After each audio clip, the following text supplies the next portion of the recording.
खरातला ईडीनं ताब्यात घेतलेलं असताना खरातसोबतच्या अन्य लोकांवर अजूनही कोणतीही कारवाई होत नाही. तर खरातसोबत सहकार्य करणारे, खरातच्या सोबत असणारे या लोकांवरही सरकारने, ईडीने कारवाई करणं अपेक्षित आहे. परंतु मला असं वाटतं अजून काही हे पाऊल सरकार उचलत नाही.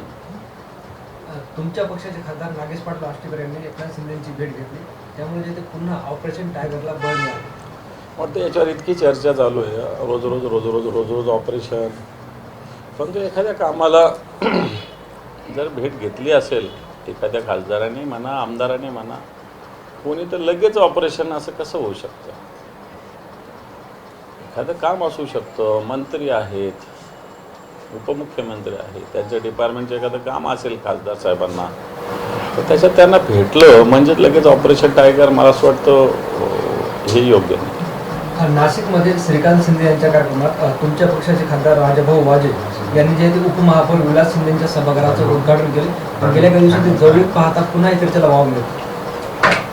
हे पाहिजे, विलास शिंदे उपमहापौर हे शिवसैनिक आहे. काही कारणामुळं त्यांनी पक्ष सोडला, पण बऱ्याच जणांचे ऋणानुबंध असतात. राजाभाऊ वाजे ज्यावेळेस निवडणूक लढले त्यांचं मोठं म्हणजे प्रचंड काम विलास शिंदेंनी त्यांना निवडून आणण्यात कामगिरी बजावली. आणि म्हणून एखाद दिवस खासदारांना सगळ्या ठिकाणी बोलवलं जात असतं त्या मतदारसंघाचे असल्यामुळं. आणि जर त्याच्यात ते गेले असेल तर श्रीकांत शिंदेला त्यांनी बोलवलं असेल, पण यांनाही जर प्रोटोकॉल म्हणून जावं लागले असेल, बोलवत असेल महापालिका आयुक्त, तर सगळ्यांनाच बोलवतात. त्याच्यात जर राजाभाऊ गेले असतील तर त्यांनी फार, मला असं वाटतं, श्रीकांत शिंदेवर गेले असं नाही, विलास शिंदेसाठी गेले म्हणायला काहीच हरकत नाही. राष्ट्रवादी नेते सुनील तटकरे यांनी मुख्यमंत्री देवेंद्र फडणवीस यांची भेट घेतली. 2 दिवसापूर्वी पार्थ पवार यांनी सुद्धा भेट घेतली होती. त्यातच भुजबळ आणि मुंडेंनीही भेट घेतली. ज्या पद्धतीने राष्ट्रवादी धुसफूस सुरू आहे. धुसफूस असेल नसेल मला माहीत नाही, परंतु ही राष्ट्रवादी भारतीय जनता पार्टीत चालवते हे तर कळतंय आता. कोणती? जे भेटले ते पार्थ पवार असेल किंवा सुनील तटकरे असतील किंवा भुजबळ मुंडे असतील, हे लोक त्यांच्या पक्षाचे गाळणे जर देवेंद्रजींकडे मांडत असतील तर याचा स्पष्ट अर्थ असा आहे की ती राष्ट्रवादी काँग्रेस देवेंद्रजी फडणवीस चालवत आहे. आणि भारतीय जनता पार्टीची नियत अशीच आहे आणि अशीच राहणार. धुसफूस कायम असली ती हे लोक भाजपमध्ये जाऊ शकतात. हो, भाजप हेच करणार आहे, हा पक्ष पूर्णपणे फोडणार आणि आपलं इप्सित साध्य करणार. राष्ट्रवादी काँग्रेस फुटीच्या उंबरठ्यावर आहे असं वाटतं की या सगळ्या घडामोडी इतक्या लवकर नाही, परंतु येणाऱ्या काळात अजून वर्षभराने या सगळ्या गोष्टी होतील असं दिसतं. नागपूरमधून एका पोलिसांचं धक्कादायक उत्तर आले. आमच्या गाडीत डिझेल नाही तर तुमच्या बेपत्ता मुलीला शोधायचं कसं? हे सुशासन आहे. हे 2047ला बनणारं देश आहे. अमृत काळ आहे हाच आहे ना यांचा अमृत काळ भारतीय जनता पार्टीचा असाच. डिझेल नाही म्हणून आमची मुलगी बेपत्ता ती शोधू शकत नाही तुम्ही, म्हणतो हा अमृत काळ आहे भारत देशासाठी. रायगडचं पालकमंत्रीपद शिंदेच्या शिवसेना जाणार असल्याची माहिती आहे आणि रायगड रत्नागिरीत जागा दादाच्या राष्ट्रवादीवर सुटणार आहे आज सुद्धा माहिती. मला असं वाटतं जनरली ज्याची जागा असते त्याला ती लढायला मिळत असते. तशी तिथं भेटणार असेल तर कोणत्याही पक्षाचं असंच अलायन्स होत असतं, कारण ती जागा त्यांचीच राष्ट्रवादीची होती. मला वाटतं अनिकेत तटकरे तिथला उमेदवार होता आणि असं होईल असं दिसतंय. गावकरांचं लातूर पॅटर्न पुन्हा चर्चेत आलं आहे. कितीतरी विद्यार्थ्यांचं भविष्य या सगळ्या घोटाळ्यामुळे परीक्षा रद्द करावी लागली. नाही, खरं तर हे ट्युशन क्लासचं एक लाट का आलेली आहे. शाळा कॉलेजमध्ये नीट शिकवलं जात नाही, शिक्षण विभागाचं त्याच्याकडे दुर्लक्ष आहे, उच्च शिक्षण विभागाचं दुर्लक्ष आहे आणि म्हणून विद्यार्थी ट्युशन क्लासकडे वळतात. आता या ट्युशन क्लासेस अतिशय व्यावसायिक झालेले आहेत. आधी या अशा गोष्टी थोड्या बहुत कधीतरी व्हायच्या, पण तो आता यांच्या जाहिरातीतच लिहिलेलं आहे की 100% पेपर उतरणारा क्लास, 50% पेपर उतरवणारा क्लास, अशा जाहिराती यांच्या. आणि मोठे गावकरांसारखी जी वृत्ती ही तरुण पिढी बर्बाद करणारी आहे. आणि म्हणून याचे पाळमुळं खणलं पाहिजे. आणि या खाजगी ट्युशन क्लासेसवर सरकारने मला असं वाटतं काहीतरी नियंत्रण आणलं पाहिजे. राष्ट्रवादी काँग्रेस पक्षाचं काम आता राजकीय सल्लागार प्रशांत किशोर बघणार आहेत. प्रशांत किशोर यांनी तामिळनाडूमध्ये विजय थलपती यांच्या निवडणुकीत मदत केली होती. आता राष्ट्रवादी काँग्रेस पक्षाला डिझाईन बॉक्स प्रशांत किशोर बघणार. असं काही कोणामुळं काही होत असतं अशातला काही भाग नाही. मग त्यांनी स्वतःसाठीच का नाही केलं? मग स्वतःच्या पक्षाची किती जागा आल्या त्याच्या निवडून? त्यांनी स्वतःचा पक्ष उभा केला होता आणि त्यांनी सांगितलं होतं मी सत्तेवर येणार. किती जागा आल्या? जो स्वतःच्याच पक्षाला हे नाही करू शकला तो दुसऱ्याचा पक्ष कसं करेल? राज्यभरात डिझेलची टंचाई भयंकर पाहायला मिळते. म्हणजे संभाजीनगरमध्ये ग्रामीण भागात रात्री कॅनांची रांगा लागत आहेत, अनेक ठिकाणी नो स्टॉकचे बोर्ड लागत आहेत आणि ही परिस्थिती आणखी भयंकर होण्याची शक्यता आहे. त्यात पुन्हा आज पेट्रोल आणि डिझेलमध्ये 1 रुपयाने वाढ पण झाली जवळपास.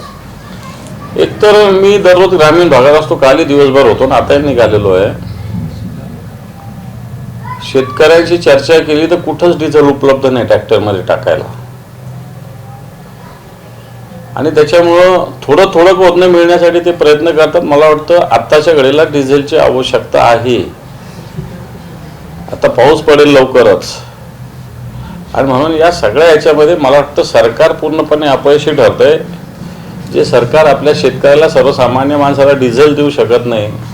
आणि हे सरकार 2047च्या अमृत काळाच्या गप्पा मारला. केंद्रीय विद्युत प्राधिकरणाने वीज बिलातील फिक्स चार्ज वाढवण्याचा निर्णय घेतला. प्रस्ताव मांडला. ग्राहकावर मला असं वाटतं मोठ्या प्रमाणावर विजेचं बोजा लादला जातोय. MERC जे आहे महाराष्ट्र राज्य वीज नियामक मंडळ, तसं सरकारच्या हातचं बाहुलच म्हणायला काही हरकत नाही. परंतु सरकार MERC कडे बोट दाखवून बऱ्याच गोष्टी साध्य करत असतात. मग त्याच्यातला हा प्रकार आहे. एक अदानीशी निगडीत प्रश्न होता. अदानी उद्योग समूहाचे अध्यक्ष गौतम अदानी आणि त्यांचा पुतण्या सागर अदानी यांच्या विरोधात सर्व आरोप अमेरिका न्याय विभागाने मागे घेतले आहेत. त्यामुळे त्यांच्या विरोधातील संभाव्य खटला कायमस्वरूपी बंद झाला. हे जे रोज ट्रम्प बोलतो ना भारताला, मोदींना, याच्यासाठी ऐकतात ते, आपल्या मित्राच्या संरक्षणासाठी. आणि हे तर वर्षभरापासून याच्याविषयी चर्चा होती की हे असं होणार. आणि म्हणून ट्रम्प काही जरी बोलला तरी मोदी उत्तर देत नाही. रशियाविषयी, रशिया कोणती जल खरेदी गुपचूक तो ट्रम्पने एवढं टेरिफ लावलं तरी भारताने प्रतिक्रिया दिली नाही. आणि म्हणून मला वाटतं त्याचाच मोबदला, ह्या मोबदल्यापोटी तसं होत होतं. काल तुम्ही कांदा उत्पादक शेतकऱ्यांसाठी आंदोलन केलं. यावर पाशापट असं म्हणतात की शेतकऱ्यांनी कांद्याची साठवणूक केली पाहिजे, 4 महिने थांबलं पाहिजे. बिलकुल पाशा पटेल यांचा सल्ला मानू आम्ही. पण त्याच्यासाठी कांदा चाळ उपलब्ध करून दिला पाहिजे, स्टोरेजसाठी जागा उपलब्ध करून दिली, स्टोरेजसाठी स्कीम आणल्या पाहिजे. परंतु कांदा उत्पादक शेतकरी, आमची मागणी ती पण होती ना, कांदा चाळीसाठी 75% अनुदान द्या म्हणून. पण ते पण नाही ना, कळतं शेतकऱ्यांना. पाशा पटेल साहेब. त्याचा एक शेवटचा प्रश्न. औरंगाबाद जिल्हा मध्यवर्ती बँकेची प्रारूप यादी तयार करण्यात आली.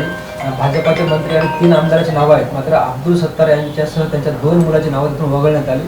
सत्तारांना मोठा धक्का मानला जातो. नाही, असा काही धक्का वगैरे नाही आहे. वगळली म्हणजे काय फायनल नाही आहे. ती राजकीय हेतून जर असं नाव वगळलं असेल तर ते चूक आहे. टेक्निकल हेतून वगळलं असेल तर मान्य करू. परंतु मला असं वाटतं सहकार विभागाचे अधिकारी भारतीय जनता पार्टीच्या प्रेशरखाली काम करतात. कारण मी पण तिथला सदस्य आहे. पण मला जी माहिती, मला फार भानगडीत जावं लागलं नाही, माझं क्लिअर आहे सगळ्या गोष्टी. परंतु मला असं वाटतं मुद्दाम होऊन भारतीय जनता पार्टीनं शिंदे गटाचे जेवढे आमदार आहे त्यांना त्रास दिलेला आहे आणि त्यांच्या आमदाराचं क्लिअर झालेलं आहे. विधान परिषदेच्या जागेसाठी भाजप आणि शिवसेनेमध्ये रस्सीखेच शिंदेगड म्हणतोय की आम्ही ही जागा लढवणार आणि महाविकास आघाडीमध्ये काय परिस्थिती त्याच्यामध्ये? महाविकास आघाडीच्या आमच्या बैठका लवकरच होतील आणि निश्चित ज्याची जागा होती त्यांनी लढावं असं त्याच्यातलं सूत्र आहे. संभाजीनगरची जागा शिवसेनेने लढलेली आहे, परभणीची जागा शिवसेनेनं लढलेली आहे, नांदेड आणि लातूर काही शिवसेनेनं लढलेली नव्हती. तेव्हा निश्चित या 2 जागा तरी आम्ही लढू अशा प्रकारची स्थिती आहे. आणि राजेश टोपे हे भाजपकडून विधान परिषद लढवणार अशी एक चर्चा समोर येते. मला नाही वाटत असं काही ह्या बातम्या चुकीच्या आहेत. राजेश भैया टोपे काही असं काही भाजपाकडून लढेल असं मला वाटत नाही. थँक्यू.